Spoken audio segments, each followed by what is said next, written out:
Halo Tutuners, ada nih di hari Rabu sore seperti biasa ya seputar informasi kesehatan tentunya Tutuners ya.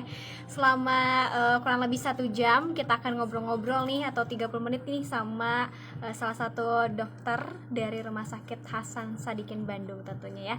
Kita bakal ngobrol-ngobrol nih terkait tema menarik tentunya Tutuners, terkait bagaimana kita bisa mengenali tanda dan gejala ya.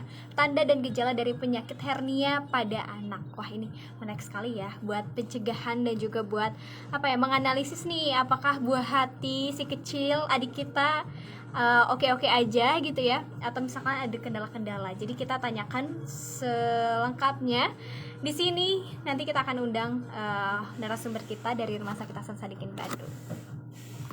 Itu gue Tataners.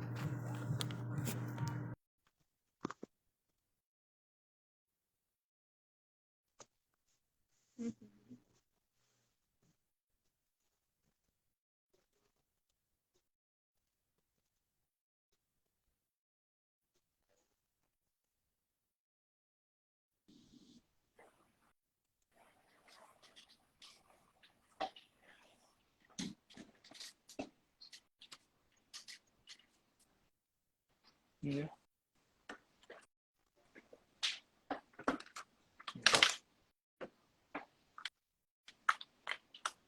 Halo, selamat sore. Wah, sudah bergabung.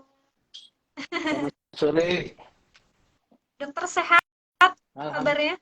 Alhamdulillah sehat. Sehat ya Gimana dok, sebaliknya? Alhamdulillah sehat. Bagaimana dok cuaca di Bandung? Lagi di Bandung dok? Mendung. Mendung Mendung. ya, ya di Tasikmalaya juga ini agak-agak mendung. Terus juga mungkin karena cuacanya tadi siang panas ya, terus sekarang mendung, kadang kurang menentu ya cuacanya. Tapi sehat ya dok ya? Sehat alhamdulillah. Iya, terima kasih banyak dok sudah menyempatkan waktunya untuk ngobrol-ngobrol nih di Radio MDK. Tentunya kita lewat lewat online dulu mungkin ya. Ya. Senang sekali mungkin kita pada sore hari ini. Mohon izin saya Anita, salah satu penyiar dari Radio MDK Tasikmalaya. Kita akan ngobrol-ngobrol ya bersama Dokter Diki di sini ya dok ya, betul ya? Betul, betul. Iya, membahas mengenai tema menarik nih seputar informasi kesehatan, yaitu terkait mengenali tanda dan gejala penyakit hernia pada anak, betul ya dok ya? Ya. Iya, mungkin untuk mengawali ini dok, memangnya penyakit hernia atau mungkin kalau tidak salah ya, yang umum orang awam dengar tuh namanya turun bero, itu sama nggak dok sebetulnya? Hernia dan turun bero itu satu jenis penyakit yang sama ya dok? Ya. Hmm. Biasanya istilah turun bero itu dipakai untuk hernia pada dewasa ya.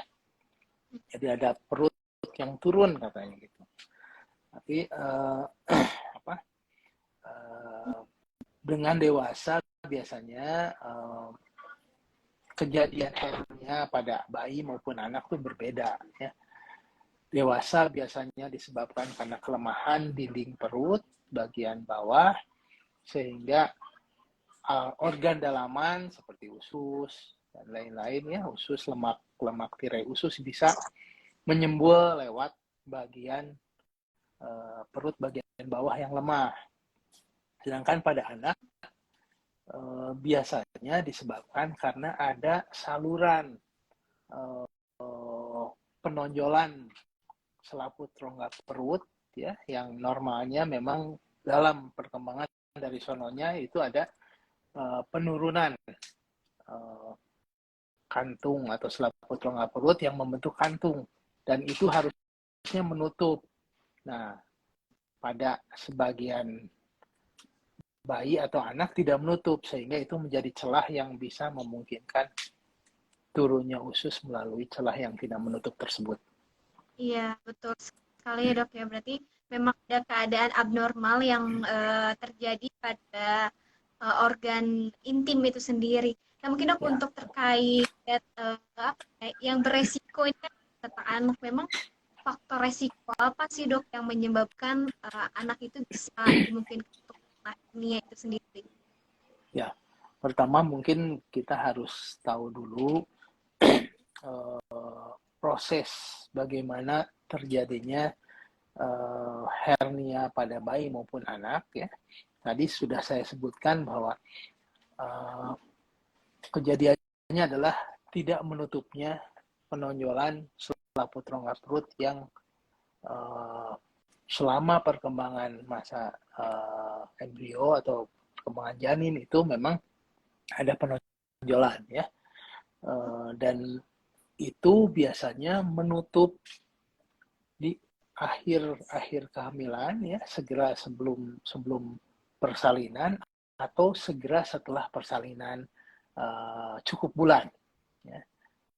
Nah, jadi faktor risiko yang cukup bermakna adalah bila bayi tersebut lahir sebelum waktunya atau prematur, karena proses penutupan itu normalnya di usia cukup bulan. Jadi kalau lahir lebih awal, mungkin penutupan itu kemungkinan besar belum terjadi. Nah, tetapi pada sebagian besar anak yang tidak prematur pun banyak terjadi hernia. Nah, itu yang kita belum bisa ketahui penyebab pastinya apa gitu. Faktor risikonya juga mungkin bukan faktor risiko ya, faktor pencetus ya, yang kalau memang dia sudah ada kelainan, kegagalan penutupan selaput rongga perut tadi, kemudian anaknya misalnya batuk-batuk lama, batuk kuat, sering mengedan, sering teriak-teriak, itu mencetuskan penonjolan usus atau isi perut melalui selaput yang masih terbuka tadi. Itu jadi pencetusnya. Mungkin bila belum terbayang, saya mungkin perlu menunjukkan gambar ya, agar para pemirsa, para apa istilahnya ya, untuk pemirsa yang mengikuti Instagram ini agar partisipan di Instagram Live ini bisa membayangkan bagaimana terjadinya hernia. Jadi saya biasanya membayangkan, meminta pemirsa membayangkan baju atau jas yang di dalamnya ada furing. Ya. Ya. Furing itu kita anggap, kita bayangkan sebagai selaput rongga perut bagian dalam. Ya. Jadi dia mengikuti dinding perut bagian dalam, kemudian di bagian bawah terdapat penonjolan. Jadi furingnya tuh menonjol. Tolong bawakan ini. Kebetulan ada peraga ya, sebetulnya bukan peraga buat khusus hernia, tetapi ini nih, kelihatan nggak ya? Ya, kelihatan dok ini ya. Adalah torso untuk fashion ya. Tapi saya manfaatkan nih. Nah, di sini dilipat paha, di atas lipat paha sedikit terdapat saluran. Ini saya bikin saluran seperti tabung ya. Seperti tabung, mungkin kurang dekat ya. Kurang Cukup dekat. Saya maju sedikit. Ya. Nah, ini saya ya. tempelkan seperti tabung nih ya. Nah, iya, betul. Di dalam rongga perut ada selaput rongga perut yang pada perjalanannya pada masa embriologi dia turun ke sini, menonjol. Jadi seolah-olah furing tadi ada yang menonjol ke sini. Ya. Dan turun sampai ke kantung kemaluan kalau pada laki-laki ya. Di sini. Kiri kanan ada. Semua orang sampai sekarang si saluran ini ada ya. Namanya ini kanalis inguinalis ya. Ini ada lubang namanya cincin bagian dalam, cincin interna. Ini cincin bagian luar, cincin eksterna ya. Jadi bayangkan kalau ada furing yang masuk ke sini, di dalam sini ada saluran atau kantong yang dibentuk oleh selaput rongga perut tadi. Nah, harusnya sebelum lahir nutup di sini.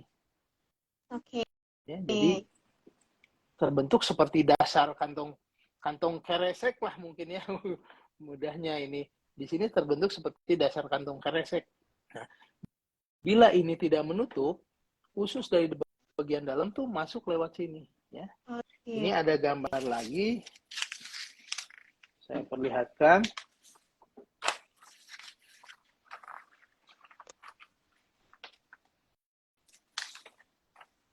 Nah, ini seperti ini. Oh, Ya. oh iya, iya. Nah, ini cincin, ini cincin eksterna, ini cincinnya di dalam nggak kelihatan ya. Jadi menonjol lewat sini usus ya. Ada gambar lain seperti ini. Nah, ini usus akhirnya menonjol ke sini, bisa masuk sampai ke kantong kemaluan. Ya. Ini diperbesar seperti ini. Ya. Jadi usus masuk ke situ. Oke. Itu menyebabkan nyeri yang luar biasa ya dok ya? Bisa menyebabkan nyeri, bisa juga tidak. Ya. Kadang-kadang kita banyak mendapatkan keluhan pasien datang dengan rewel. Ya. Tetapi banyak pula yang datang tanpa keluhan, anaknya fine-fine aja, main biasa, cuman waktu main atau lari-lari mungkin akhirnya menonjol, membuat suatu jendolan atau benjolan, tapi pada saat istirahat kempes lagi. Ya. Anaknya tidak mengeluh apa-apa gitu. Kadang-kadang main, beres, kempes lagi gitu.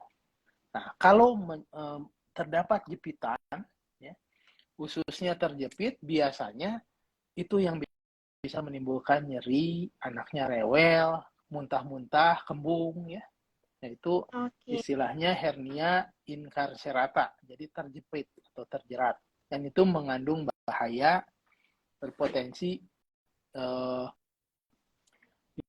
bisa menyebabkan kerusakan usus, ususnya bocor, bahkan bisa makin berat, infeksi seluruh tubuh, ya, infeksi yang meluas ke seluruh tubuh, yang kita sebut sepsis, bahkan bisa menyebabkan kematian. Ya. Jadi untuk hernia ini, meskipun tidak terlihat menyebabkan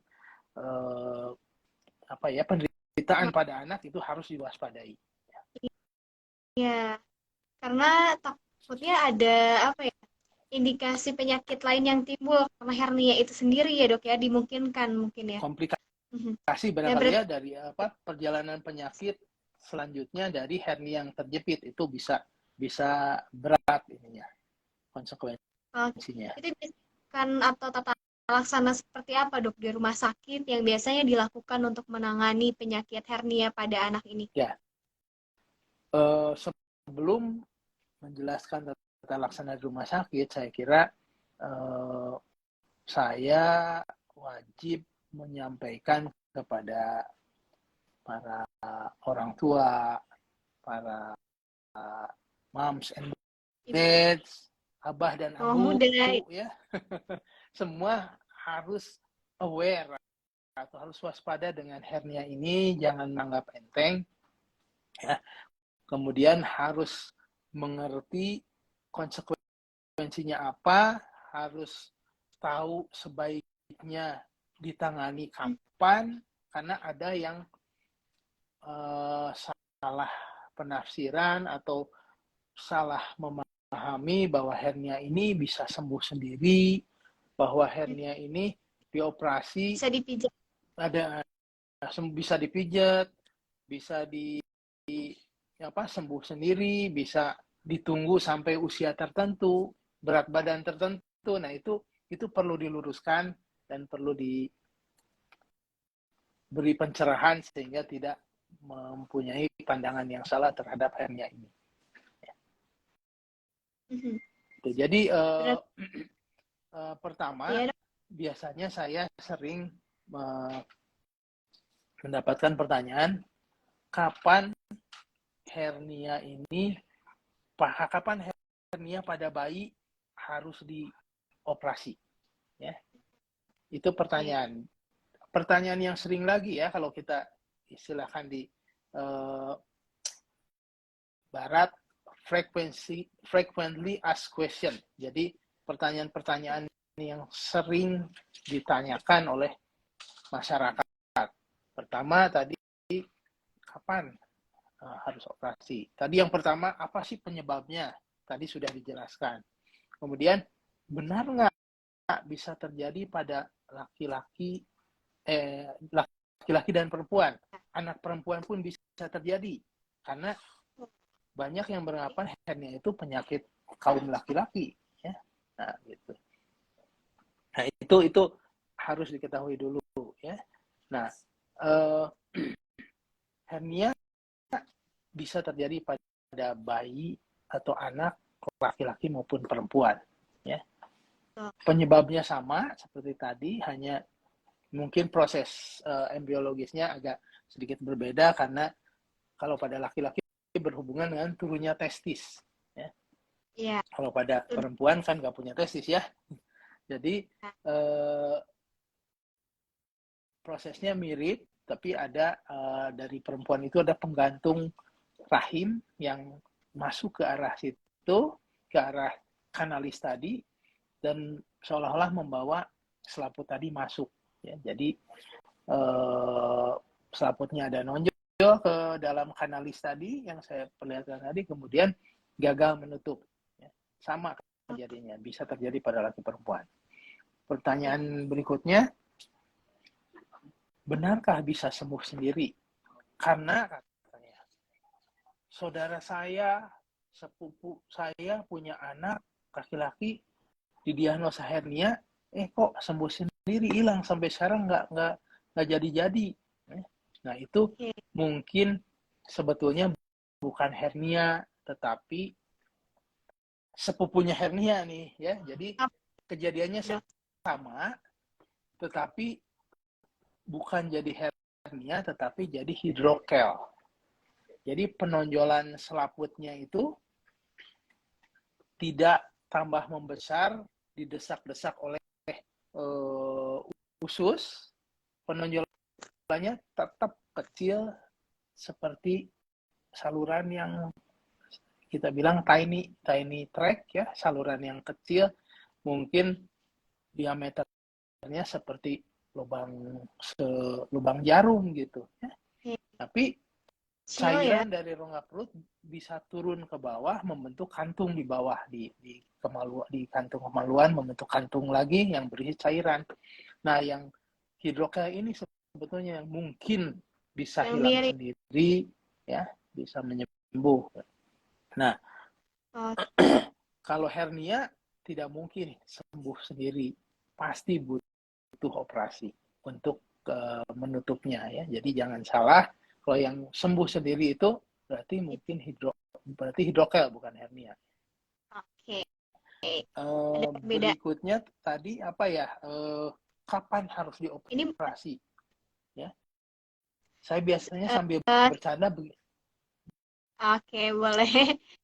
Ini Dok, kalau boleh nih, mohon maaf, ini ada pertanyaan dari kolom komentar, mungkin boleh ditanyakan, dibacakan ya Dok ya. Ini dari Silminah Heidi, dari Kak Silmi nih. Izin bertanya Dok, bila anak saya ada benjolan di kantong kemaluan, kapan harus dioperasi? Apakah harus segera Dok? Terima kasih. Oh ya, ini berkaitan ya pertanyaannya. Kapan selayaknya harus dioperasi? Termasuk satu dari frequently asked question, ya.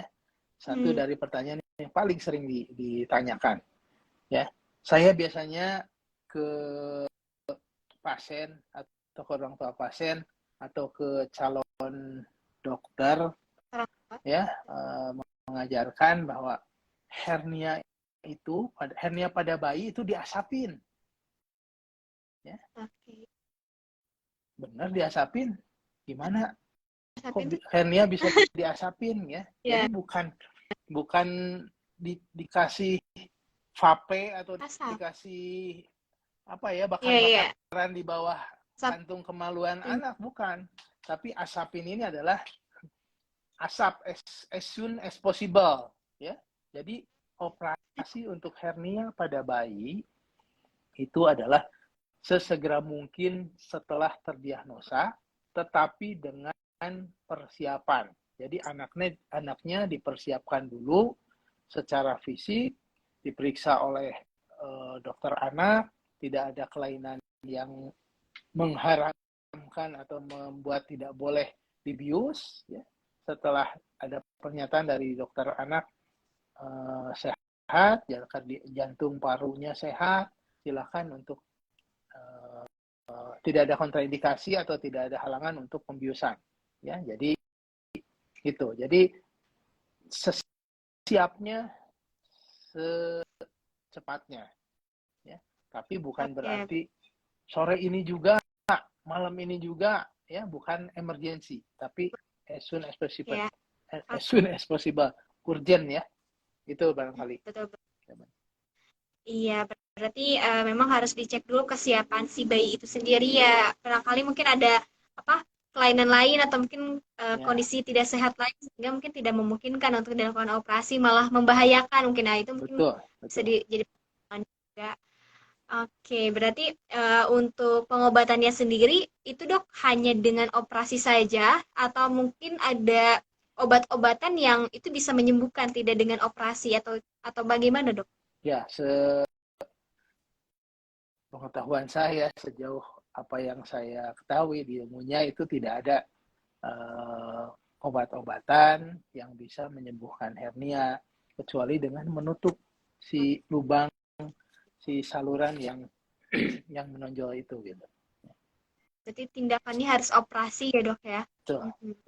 Ada yang mungkin bisa nggak pakai korset atau celana khusus hernia, ya. Itu hanya menghambat atau mengurangi menonjolnya hernianya. Jadi usus yang menonjol itu mungkin agak dihambat oleh tekanan dari korsetnya, tetapi tidak menutup itu. Jadi tetap aja dia punya hernia dan tetap dia punya risiko untuk tadi bahaya kejepit, bahaya usus rusak, ya, bahaya bocor ususnya, kotorannya nyebar. Iya betul. Berarti berbahaya ya dok ya ketika sudah teridentifikasi adanya hernia nih terus dibiarkan, itu kan bisa menyebabkan komplikasi atau penyakit lanjutan dari hernia itu sendiri. Jadi tata laksananya memang harus diperiksakan terlebih dahulu kondisi dan lain untuk dipersiapkan operasi. Ini dok selanjutnya masih ada pertanyaan dok, izin membaca dari siapa nih? Dari Wilson Suryal. Kak Wilson nih. Mohon maaf dok, saya mau bertanya, tetangga saya ada yang hernia, tapi bisa hilang timbul. Tapi ada juga yang tidak hilang hingga teriak-teriak dok anaknya. Apakah bisa kita lakukan, apakah yang bisa kita lakukan sebagai orang awam? Oh, mungkin ini tindakan yang bisa dilakukan secara mandiri mungkin dok, ada nggak? Tindakan-tindakan yang sedikitnya bisa mengurangi rasa nyeri dan lain-lain dengan mengompres dan lain-lain atau seperti apa? Ya, jadi tadi yang ditanyakan hernia yang hilang timbul, artinya hernianya dalam kondisi belum ada komplikasi jeratan atau jepitan. Ya. Dalam bahasa medisnya kita sebutkan ini hernia inguinalis reponible. Ya. Kalau lengkapnya ada hernia inguinalis lateralis. Ya. Nama hernia pada lipat paha itu ya. Sebenarnya hernia itu bisa di mana saja, ya, bisa di berbagai tempat. Tapi yang kita bicarakan ini adalah hernia di lipat paha ya, hernia inguinalis lateralis namanya. Nah, terjerat incarcerata, kalau tidak terjerat bisa bolak-balik namanya reponible. Bisa keluar masuk. Itu biasanya tidak menimbulkan gejala yang mengganggu, hanya benjolan saja. Tetapi manakala hernia tersebut terjerat, karena kan ada usus, bayangkan usus suatu lengkungan selang masuk, kemudian juga di situ mungkin bisa masuk isi usus, kotoran, bisa ada udara, kebetulan mengembang di dalam kantung, tertahan di situ, akhirnya makin besar dan jadi kejepit gitu ya. Nah, pada saat terjepit itu akan timbul nyeri. Kemudian kalau misalnya jeratannya makin kuat, si pembuluh darah ikut terjerat juga. Ya. Aliran darah ke usus yang terperangkap di situ juga akan terhenti. Ya.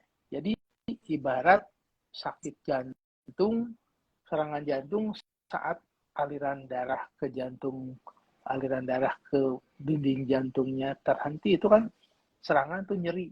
Ini juga sama, bisa sampai nyeri hebat di daerah situ ya. Nah, tapi tidak menyebabkan kematian seperti jantung ya, hanya bisa menyebabkan kematian usus. Kematian usus, akhirnya ususnya bocor, kotoran bisa keluar. Keluar bisa rembes, nyusup, masuk ke rongga perut. Di dalam rongga perut, di selaput yang tadi saya sebutkan tadi, ada pembuluh-pembuluh darah kecil yang bisa menyerap cairan di dalam rongga perut, termasuk kuman-kuman yang ada di kotoran tadi yang bocor. Kumannya akhirnya menyebar di dalam pembuluh darah, ya, di aliran darah, dan itu dinamakan sepsis, bahkan bisa menyebabkan kematian. Jadi bukan menakut-nakuti, tapi konsekuensi ke arah itu ada dan kita harus hindari, harus waspadai gitu. Oke, iya berarti sangat serius sekali ya dok ya, terkait komplikasinya, terkait bagaimana usus itu bisa mengeluarkan cairan yang bisa menyebabkan ketidakstabilan kondisi tubuh, membuat istilahnya tuh mungkin ada juga zat-zat kotoran yang berbahaya gitu ya, ikut mengalir ke dalam darah lain, itu sangat berbahaya sekali. Kalau misalkan nih dok, untuk tindakan pereda nyeri ketika seperti yang tadi sudah disampaikan, ditanyakan mungkin ya, ada yang berteriak-teriak, itu anak kecil. Nah, mungkin ketika di rumah nih, tindakan pertama yang bisa dilakukan oleh orang tua kepada anaknya, itu seperti apa dok? Apakah dengan pengopesan itu bisa mengurangi rasa nyeri itu sendiri atau tidak? Ya betul, tadi belum terjawab ya pertanyaan yang itu, bahwa adakah upaya mandiri dilakukan sebelum dibawa ke rumah sakit. Ya. Jadi kalau dalam kondisi terjepit, ya, kalau dalam kondisi terjepit, selama belum sampai ususnya rusak, sebetulnya ada tindakan yang mungkin bisa dilakukan sebelum dibawa ke rumah sakit, tetapi bukan untuk menunda. Jadi sambil jalan tetap harus ke rumah sakit kalau kondisi terjepit ya, tidak ada lakukan aja dulu upaya mandiri baru besok pagi atau siang besok ya, nunggu besok, jangan, karena jepitan itu mempunyai batasan waktu yang bisa bergerak ke kondisi yang lebih berat. Nah, itu harus dicegah. Jadi segera dibawa ke rumah sakit dengan posisi tidur, bokong diganjel. Jadi harapannya ada gravitasi yang membawa usus yang terjepit itu diharapkan bisa turun gitu, harapannya seperti itu ya. Kemudian mencegah juga tambahan usus masuk ke situ gitu ya, kalau tidak melawan gravitasi. Jadi harus bokongnya diganjel. Kemudian upayakan supaya mencegah muntah ya. Sebetulnya kalau di rumah sakit pasti akan dipasang selang ya, karena mencegah muntah itu dengan pemasangan selang akan membuat isi lambung langsung masuk ke selang ya. Tapi kalau di perjalanan mungkin hanya pas mau muntah dimiringkan supaya tidak masuk ke dalam saluran nafas. Baik. Ya, tidak ada kompres es ya. Dulu ada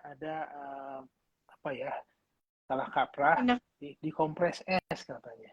Mungkin dianggap dengan dikompres itu bisa meredakan bengkaknya gitu. Padahal pada kondisi ini tidak mungkin ya. Jangan. Akan membuat anak tidak nyaman karena es dingin ke kulit ya, malah nyeri. Oke, Itu ya barangkali. betul-betul. Jadi tidak Jadi ada menunda, langsung segera dibawa ke rumah sakit ya, PGD. ya betul-betul. Jadi kalau misalkan udah apalagi anaknya sudah bereaksi menjerit-jerit atau menangis itu tandanya memang sudah ada indikasi kesakitan yang memang harus segera ditangani oleh orang yang berwenang, orang yang memang profesional di bidangnya Kompeten yaitu ya. dok. Betul sekali. Dok, sebelum mengakhiri nih ada pesan-pesan nggak dok nih untuk orang tua di rumah bagaimana sih cara mencegah atau mungkin mengenali gejala-gejala dan lain-lain untuk lebih aware mungkin ya terhadap kesehatan anak itu sendiri. Ya, ya secara umum hernia itu bisa dikenali hanya dengan melihat ya. Kalau melihat itu kita lihat Iya. dari symmetricity. Jadi bagaimana simetris nggak si kantung kemaluan ya. Kalau pada laki-laki nih ya. Kalau pada perempuan biasanya di atas kemaluan, di kiri kanan, di atas kemaluan itu harus simetris ya. Kalau di laki-laki mulai dari lipat pahanya sampai di kantung kemaluannya. Jadi hernia itu bukan selalu ada di kantung kemaluan, tapi di perjalanan tadi kanalis, sepanjang perjalanan kanalis sampai ke kantung kemaluan itu bisa terjadi benjolan. Ya, jadi lihat simetrisitasnya. Kemudian boleh dicoba diraba. Jadi tidak diharamkan untuk seperti bukan memijit ya, ada tekanan sedikit ke benjolannya ya. Kalau merasakan ada pada saat ditekan sedikit itu ada bunyi, biasanya saya bilang bunyi perpet gitu. Itu artinya di dalamnya itu usus. Jadi yang bunyi perpet tadi itu adalah usus yang berisi udara, kita tekan sedikit udaranya bergerak. Itu bunyi seperti ada orang tua pasien lain bilang seperti ada air katanya gitu ya. Iya, iya. Nah, kalau kenceng dan seperti memegang balon yang berisi cairan, balon berisi air, kan kalau di raba tuh apa ya istilahnya nyoy Iya, iya. bahasa Elastis daerahnya gitu ya dok. ya elastis. Jadi ada seolah-olah dorongan balik ke jari kita. Itu Iya, betul, betul. berarti air isinya itu namanya hidrokel ya. Kalau hidrokel meskipun tidak membahayakan tapi tetap harus butuh dikonsultasikan karena mungkin bisa sembuh sendiri, mungkin juga butuh tindakan ya. Nah, tapi kalau tadi kerabanya seperti ada bunyi perpet itu masyarakat juga pasti bisa mendiagnosa itu hernia ya. Karena itu tanda khas kalau yang menonjolnya adalah usus, pasti itu hernia. Ya. Oke. Jadi kalau misalkan sudah nih teridentifikasi secara mandiri dan emang harus lebih tahu dengan adanya pemeriksaan lebih jelas untuk diagnosisnya itu memang harus dilakukan oleh dokter ya, oleh orang-orang yang kompeten di dalamnya. Iya, terima kasih banyak dok untuk sharingnya sore hari ini. Ilmunya bermanfaat sekali. Sudah melegakan juga tadi udah ada alat peraga. Aduh, Masya Allah, terima kasih banyak ya. Dan semoga ini informasi yang tentunya pasti bermanfaat untuk pemirsa di rumah. Terima kasih kepada teman-teman juga yang sudah menyaksikan live Instagram kita, juga yang sudah live streaming di 102,9 MDK Radio atau di www.radiomdk.com. Sekali lagi terima kasih banyak dok. Semoga sehat Sama-sama. dan selalu semoga happy sehat gitu ya dok. Semua ya pemirsa juga. Oke, iya, amin. Semoga kita bisa bertemu di lain kesempatan selanjutnya. Selamat bertugas kembali, Dok, atau selamat beristirahat. Mungkin ya sudah sore hari ini, menjelang maghrib juga. Kita akhiri dulu mungkin ya, Dok, ya. Semoga kita bertemu lagi di kesempatan lain. Oke, saya Anggita pamit undur diri. Assalamualaikum warahmatullahi wabarakatuh. Waalaikumsalam warahmatullahi wabarakatuh. Terima kasih, Dok. Sama-sama.